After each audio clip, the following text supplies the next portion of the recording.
you zoomed in there. Show all my flaws. All right, I suppose. Okay. Controversies of the day with Logan and Jay. Your old buddy Jay here with you today, flying solo. Well, you know, folks, everybody and their dog now has a podcast, right? And we live in an era of people that either love Donald Trump or hate Donald Trump. Here, I think, hopefully, we're going to be something a little bit different. We want to support the president, of course. He is our president, and we are paying taxes, and we want things to be done the right way. That's pretty fundamental, pretty basic. But, you know, when the president gets off in the wrong direction, or so we think, or leaves a scratch in our head, what are you doing, Donald? We're going to bring that up too. We're not going to be shy about that. We're not going to kiss up to anybody's tuchus here. We're going to try the best we can to tell it like it is. All right, so today we're going to start maybe off with some positives, then we're going to go a little negative, and maybe then we'll end up a little more positive towards the end. The good news, yes, Tulsi Gabbard has gotten sworn in the other day, and I understand this morning that RFK Jr. has been confirmed as well.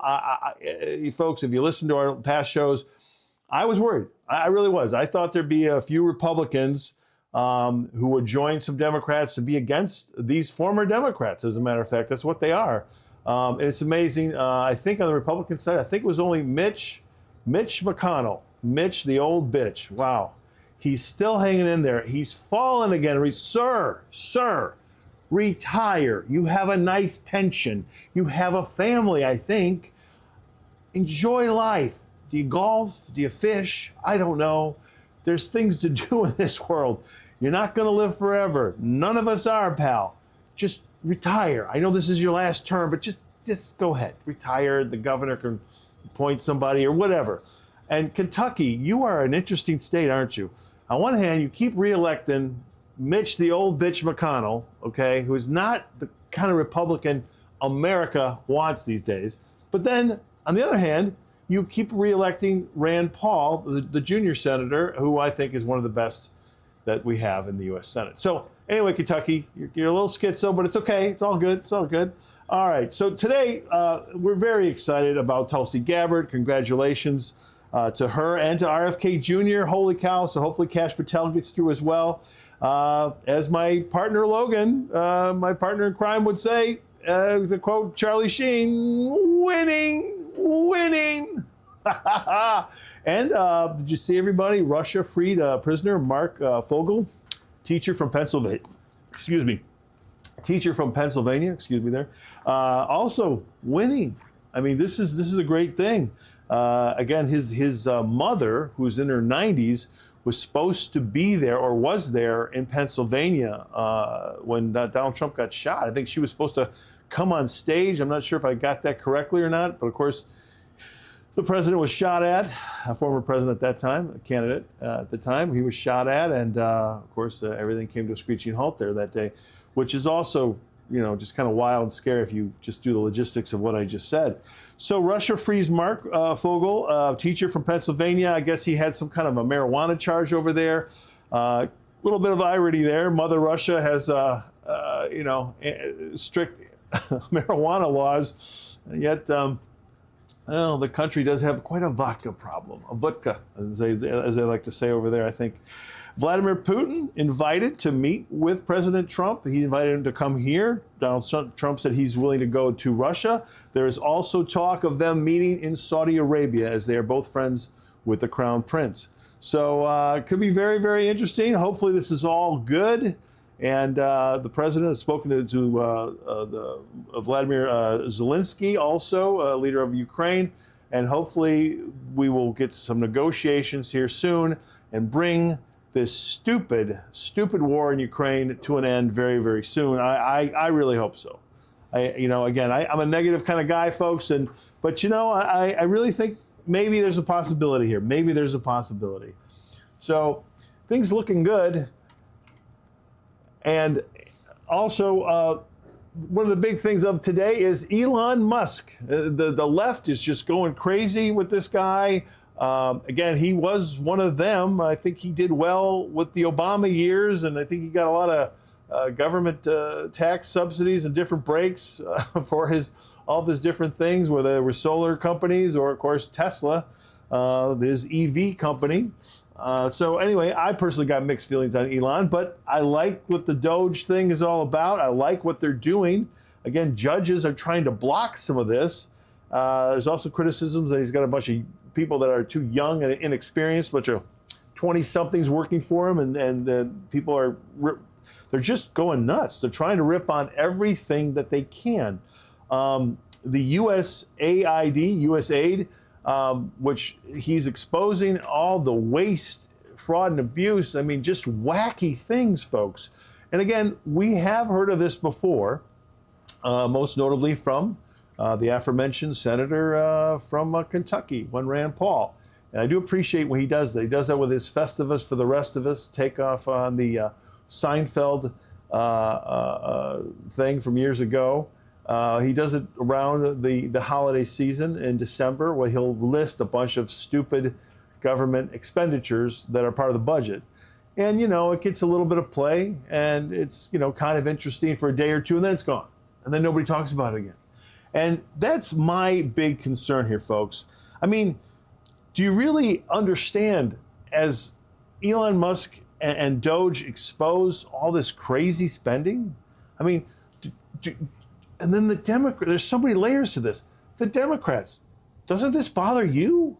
Does this bother you that there's, hundreds of thousands or millions of dollars being spent to promote EVs in Vietnam, or these LBGQ things, musicals in Ireland? What are we doing here? I mean, if you're in the left, aren't you all about forgiving student loan debt? I mean, just think of the millions and ultimately, when you add it up, billions of dollars in all this US aid to go to all these silly programs all over the globe. And that money could have been spent to maybe cancel some student loan debt. I mean, all Americans, Democrat, Republican, Independent, everyone should be outraged at this silliness. And again, if you want to help the poor, feed people in third world countries, some of that money could have gone more towards that. This is just insane to the membrane. And as all this comes out more and more, it's obvious that this nonsense has been going on year after year after year, where the Democrats control Congress, where the Republicans control Congress. No matter this president, that president, this just keeps going on and on and on all over the world. And here we are in debt. So the Fed just keeps printing the money, okay, but I mean, don't you want it to go towards something productive for America, for Americans? Is that such a crazy idea? Have I really lost it, folks? I mean, this is so common sense. This is so basic. And it just shows you that the presidential administrations, people at the State Department, all these different Congresses that we've had and who's controlled them, and you haven't been doing your job.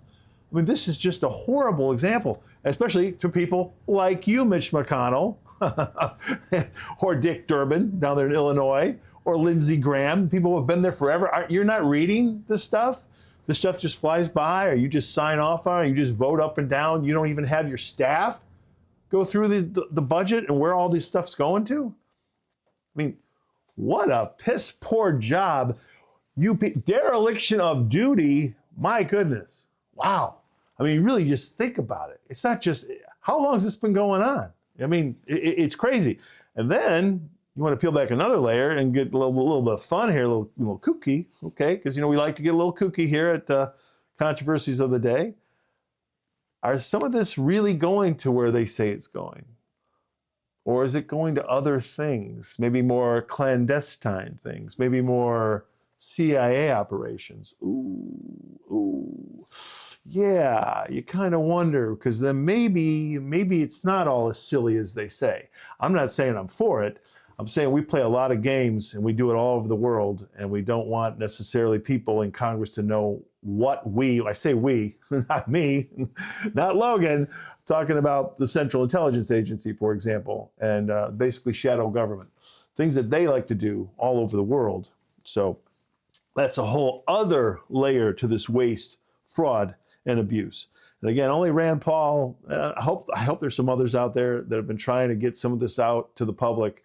I mean, this is ridiculous, folks. This is really ridiculous. And I hope that when we go into the next budget is come up with, I hope that they will go through and take out some of this stuff. I really, really do. Because I want to be very clear, folks. I want to be very honest with you. My fear is that we're going to get you're getting a bunch of press about all this stuff right now. What Musk is, Elon Musk, and he's a bad guy, and look what he's doing, blah, blah, blah.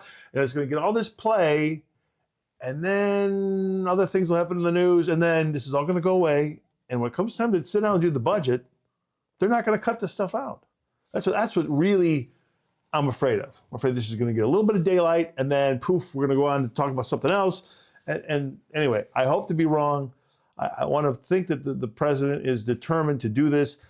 And Donald Trump in the past is, he's kind of bothered me with the military. Like he was, oh yeah, go keep spending. Well, he's just recently said they got to go and look at the Pentagon and they need to do some auditing over there. So I like it. And he even said publicly, oh, I'm sure there's all kinds of waste, fraud, and abuse there. He said, I'm sure there's hundreds of billions. And I would estimate that's probably true.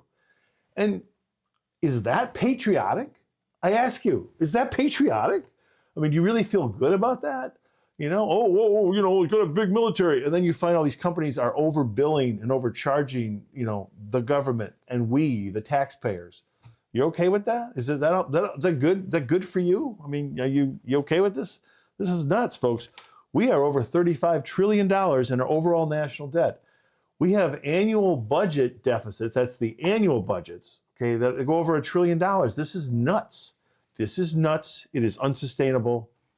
By the way, gold just hit a new record high the other day, over 2,900. Who knows? Maybe by the time this show airs, maybe it'll be pumping up to $3,000 an ounce. I don't know.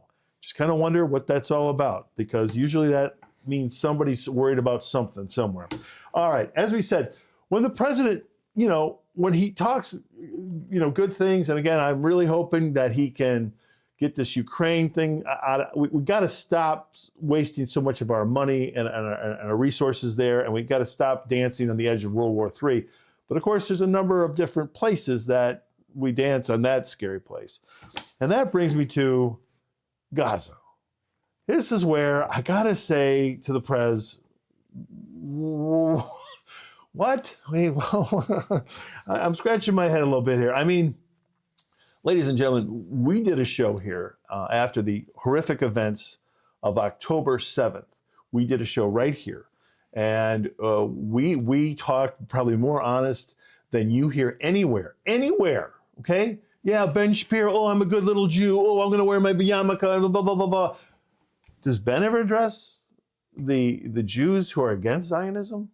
Okay, we brought that up. We brought that up here. Not many people ever talk about that. There's a lot of Christians in America like, well, Jews are the chosen people, and well, no, we got to be for Israel. Well, wait a minute.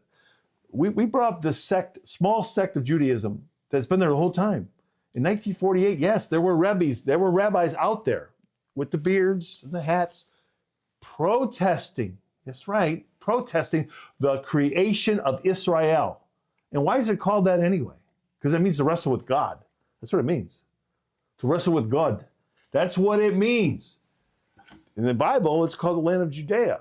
See, so some of the religious Jews, I'll do a little micro version of this, okay, real quick. They believe that the land should go back to the people were scattered by God all over the world, okay? And that only when a Messiah comes or Mashiach comes back is a Christian thing. Sorry about that.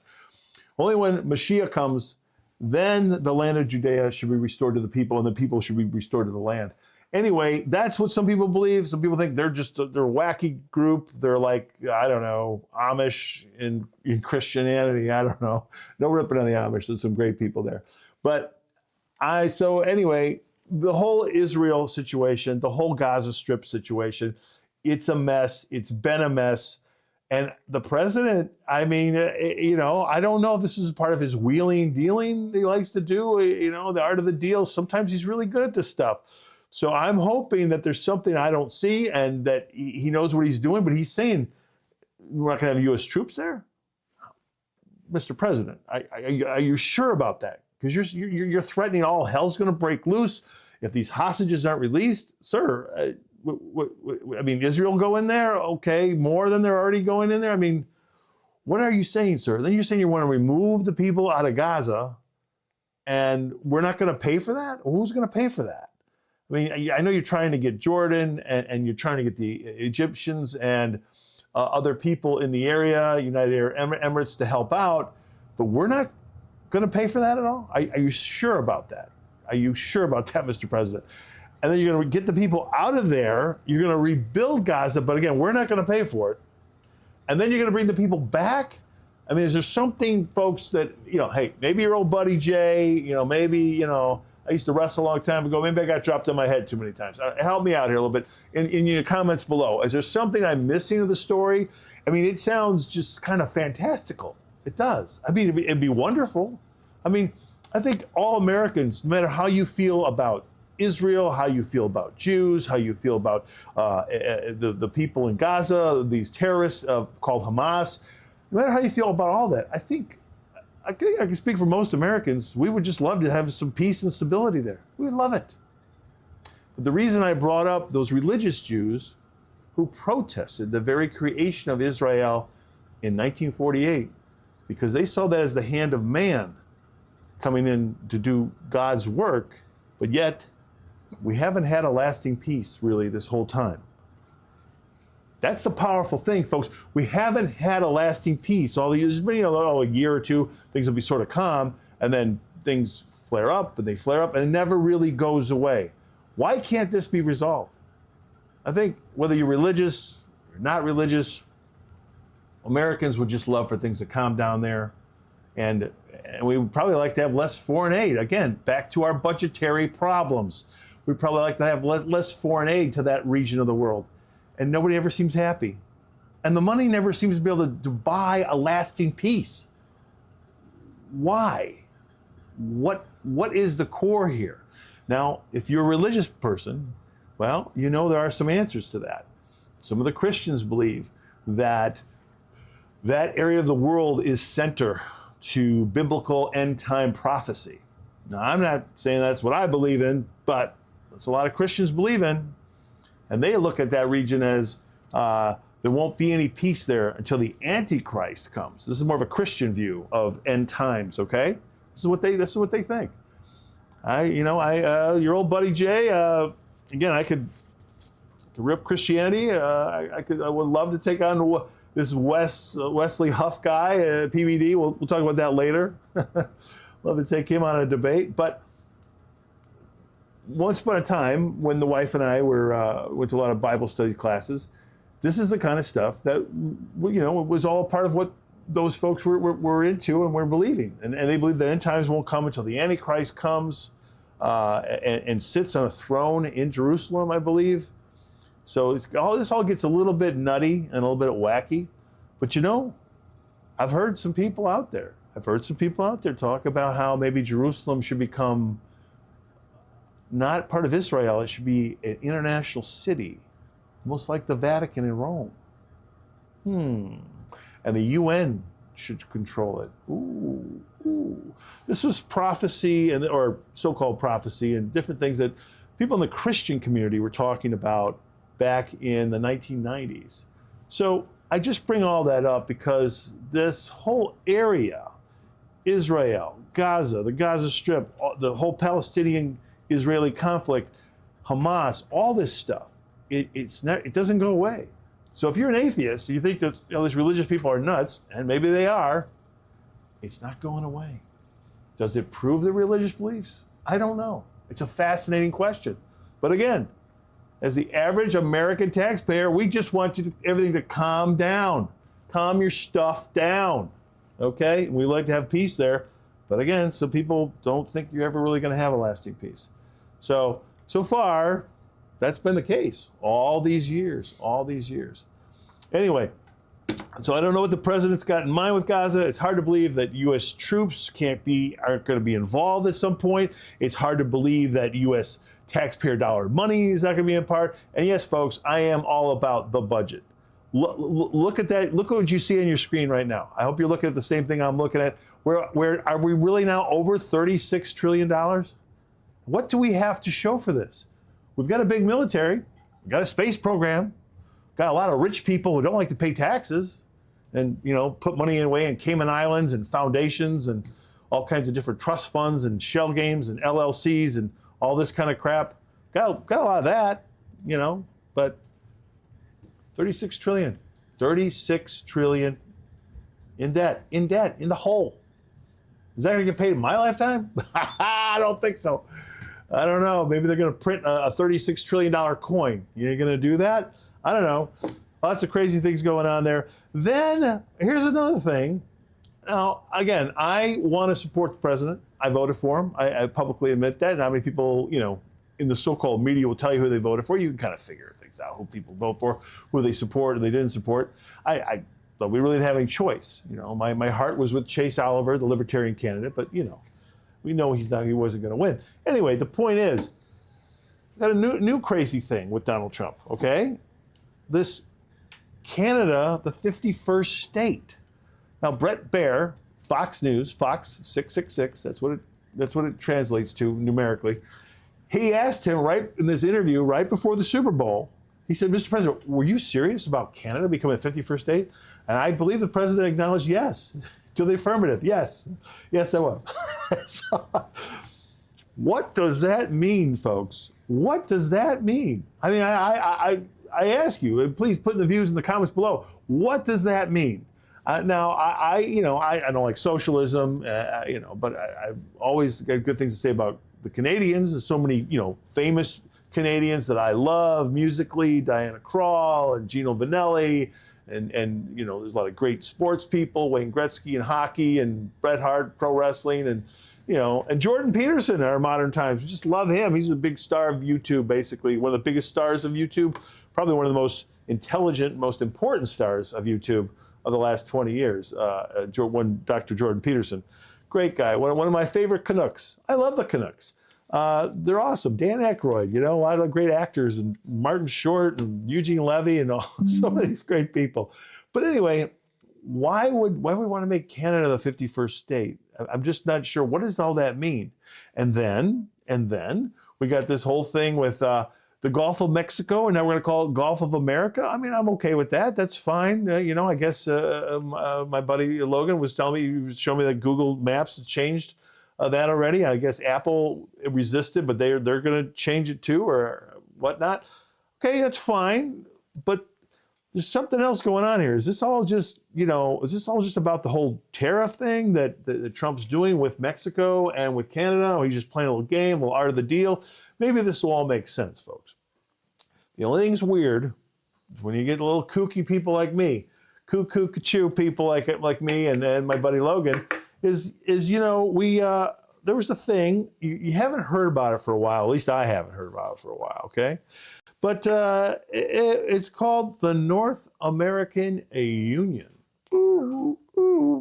So I don't know when this kind of first got started, but a lot of conspiratorial folks, and I guilty as charged. Yeah, I'm one of those folks. I heard about this at least a good 15 years ago, maybe 20 years ago now.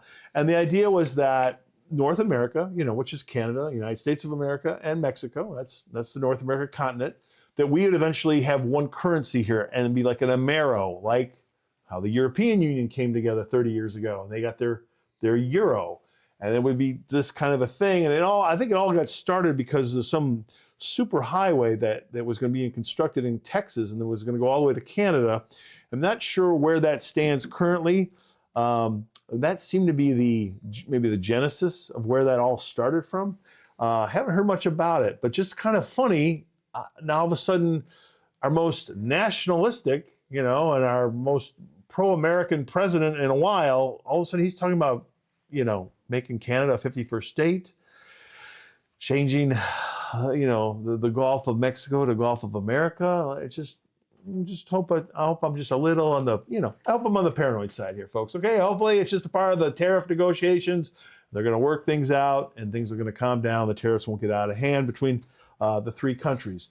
But you do wonder about the North American Union.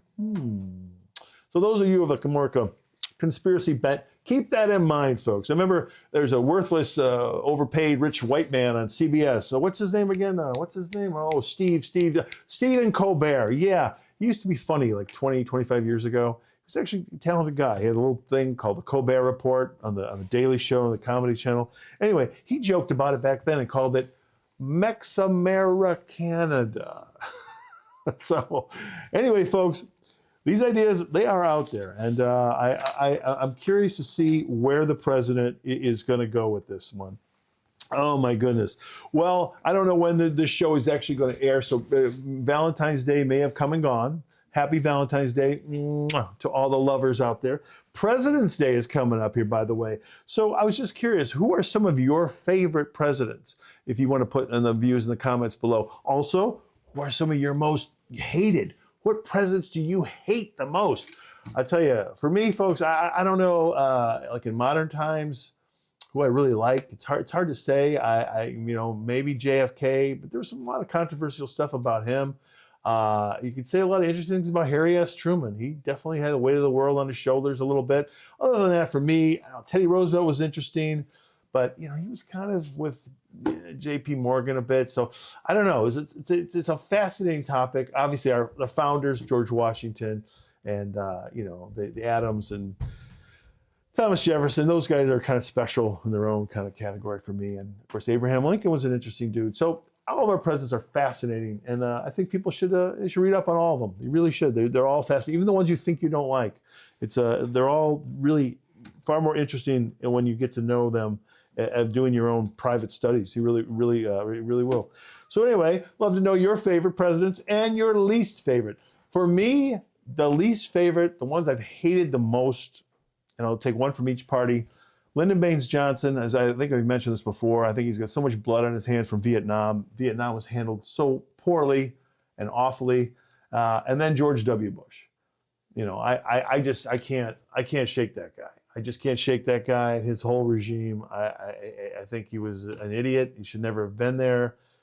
His dad was an interesting guy. I know a lot about him, but W, wow, what a joke that was, and a lot of blood on his hands, or his administration's hands, or at least a lot of dereliction of duty, depending on what you believe.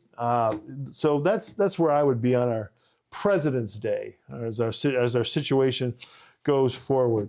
One thing we're going to do on an upcoming show, and again, some of you lefties might get a kick out of that if you watch the show to hate or whatever. There's a woman out there, and she's back. She's back in Trump's sort of. I won't say administration. I really hope she gets no federal money.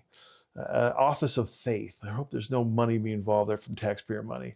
But this crazy gal, and I got to have my buddy Logan look her up.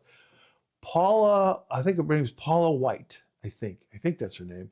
Well, Paula, she's involved with something called the Office of Faith with the president. She did some prayer things with the president his first term when he was president, 45.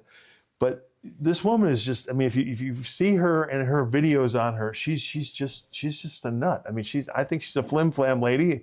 This is my opinion of her. She's a very pretty lady, and I'm sure her good looks help her. I don't know. Here's the crazy part, folks. If you see her, if you see the videos of her, she's trying to speak tongues and everything. She seems like she's just a nut. She's a big part of this whole prosperity theology, I guess they call it. And it's, and again, as I read the scriptures, folks, I'm not telling you believe whatever you want to believe, okay? You can bend and twist and contort biblical scripture any way you want to, but, there's a clear moment, I'm paraphrasing the New Testament now, where a rich man asked Jesus, can he inherit the kingdom of heaven? Can a rich man go to heaven? And Jesus basically says something to the effect of, like a camel through the eye of a needle. Now, again, I'm paraphrasing scripture here, folks. But so how this woman and Joel Osteen and Benny Hinn or whatever, Benny Hanna, I don't know what his name is, Benny Hinn. These people, I mean, I don't know. It's America. We have free speech. You can do it, say what you want. And if a bunch of people want to join your congregation and give you a bunch of money, you can't stop them. It is what it is. I don't know what else to say. But here's the crazy part for me, okay? I love the band Journey. You're like, Jay, what's that got to do? Well, yeah, it does. She's married to Jonathan Cain, one of the longtime members of Journey. He's been with the group for over 40 years. He helped write Don't Stop Believing. Yeah, he helped write that with Neil Sean and Steve Perry many moons ago. Love that song. You love that song. He's a good-looking dude. He's been a rock star. He's made a lot of money. I mean, doesn't take a rocket scientist to understand he's probably done well with the ladies over the years, right? I don't know how many times he's been married. He's probably been thrice married just like her. I don't know. Maybe 3 times the charm. Good luck to both of them. You just think, what does Jonathan Cain see in her? I mean, she's a pretty blonde, yeah. What does Donald Trump see in her? She's pretty blonde, yeah, but there's a dime a dozen. What? I don't get it, folks. I don't get it. And, there's people that talk the whole, separation of church and state. It's not in the Constitution, by the way, folks. It's not in there. And you know what? Anyway, she's a fun one. Maybe I've already wasted too much time on her. I think Hollywood should do a movie about her. Maybe a dark comedy or what it would be. But Paula White, check her out. Again, I hope she's not getting any taxpayer money. You can have an office of faith and something like that, as long as it's just volunteer. That's cool. But anyway, it is what it is. I could not help but bring her up. So anyway, folks, all that and so much more we got to talk about here. Obviously, the big thing, the State of the Union address is coming up. I think it's March 4th. It's a great day. Great birthdays for some Catherines out there. It's going to be interesting. And it's really going to be interesting. What will Donald Trump be like at the he's been Mr. Nice Guy at these things before. He needs to really give it to Congress, both parties. He really does. I hope he brings up a lot of the Doge stuff. Even if he brings Elon up there with some charts or something, rub it in their face how poorly they've done and mismanaged our country and our budget, and we have all these budgetary problems, and they keep having to raise the debt ceiling. It's insane to the freaking membrane. I tell you, my friends. So wrap things up here a little bit. Congrats to the Philadelphia Eagles who won. They won the Super Bowl. They beat Kansas City Chiefs. Yes. Take that, Kelsey. Take that. Oh, hey, buddy. Hey, man. Maybe you had too many jabs. Oh, maybe you had too many jabs from Pfizer. Oh, could that be it? Could it have anything to do with your performance on the football field? Oh, and is Taylor going to break up with you now? Is she going to break your heart? Oh, man. Poor Kelsey. Travis Kelsey. I don't know. You look pathetic. Mahomes look pathetic. I love seeing Mahomes get sacked over and over and over. It was beautiful. I went into this game, folks. I'm not a big football guy, okay? This stuff, politics, business world, politics, religion, that's my sports. But I did watch the game, and I thought to myself, if the Chiefs look like they're going to win, I said, hey, I'm going to stop watching at some point. I was going positive, and what a game it was. And Eagles were triumphant. I love it, love it. Does this mean it's going to be a good year for the stock market? I don't know. We'll see what happens here. It's like a 70% thing here. If the NFC team wins, usually it's a good year for the market. If the AFC team wins, usually it's a bad year, but it's not 100%. I don't know why that is. I have no clue. It's just one of those weird, interesting things out there. And to end everything on a little pop culture note, Bill Murray's got a couple movies coming out, folks. One's called The Friend. And indeed, a dog is a man's best friend, or a lady's best friend, as you'll see in that clip of his new movie. The other movie he's got is I don't know the name of it, but it's more of a gangster movie coming out. Bill's got one, and Ed Harris is in it. Bunch of people are in it. That looks like a lot of fun. Love Bill Murray. I don't know what his politics are. I'm not asking. Most of those people all lean liberal or left, and so I don't want to know what their politics are. But he's got a couple real cool movies out there. Again, the one's called The Friend, and it's a real interesting one where it's with Naomi Watts, and I think she inherits his dog, I think is how it goes, and that's what that one's all about. So that's really good. And so anyway, and the other one I think is called Riff Raff. Thank you very much, Producer Logan. Yes, Riff Raff. Ed Harris, love Ed Harris. What a great actor he is. Bill Murray's in it. A lot of people are in it. Looks like a lot of fun. And then, of course, yeah, we're talking about The Friend right there, Naomi Watts. Yeah, it's a very sweet movie. Very sweet movie indeed. I also want to just mention to you, folks, if you're a Sebastian Maniscalco fan, I love that stand-up comedian. He's been doing some acting in some movies, and he has a show, actually, if you have HBO Max, The Bookie with Sebastian Maniscalco. I can tell you that's a really fun show. It's a little on the raunch side. Don't have the kids around. Yeah, it's definitely for mature audiences, and there's a lot of fun of cameos by different celebrities do come in and out of the show, and The Bookie. It's a dark comedy, and it's very funny. And again, it's a bit on the raunchy side. So I wouldn't have the mother-in-law in the room with you. I wouldn't have the kids in the room with you. Just for you and your special person. Yeah. All right. This has been a fun show. Thank you so much, everybody.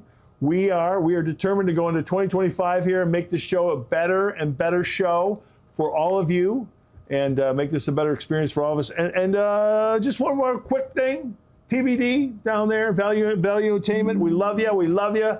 We're going to talk a little more about Wesley Huff in a future show, because you brought him down at least twice to Florida for your studios. Bring me down. Have me with them. Oh, we'll go through the whole thing. Oh yeah, and it'll be a great night. All right, everybody, take care. God bless. We love you.